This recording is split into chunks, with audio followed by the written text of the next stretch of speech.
लागली. तो खायला काहीतरी शोधू लागला. तेवढ्यात त्याची नजर आंब्याच्या झाडावर गेली. ते भरभर आंब्याच्या झाडावर चढले व आंबे खाऊ लागले. काही वेळाने त्याचे पोट भरले. माकड आनंदाने झाडावर उड्या मारू लागले.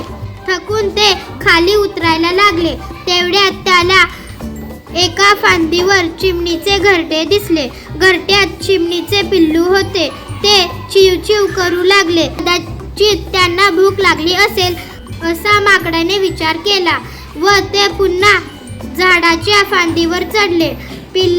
पिल्लांना आंबे खायला दिले व त्यांची भूक भागवली. धन्यवाद. नमस्कार, माझे नाव मायका आहे.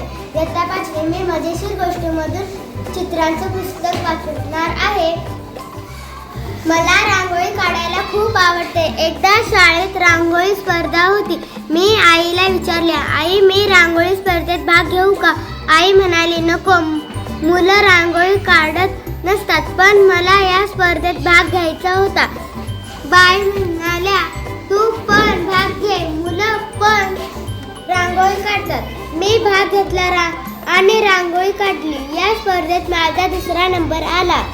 बाईने मला एक चित्राचं पुस्तक बक्षीस म्हणून दिलं. ते पुस्तक मला खूप आवडलं. आई म्हणाली, पुढच्या वेळी कोणतीही स्पर्धा असो त्यात तू आवश्यक भाग घ्यायचा.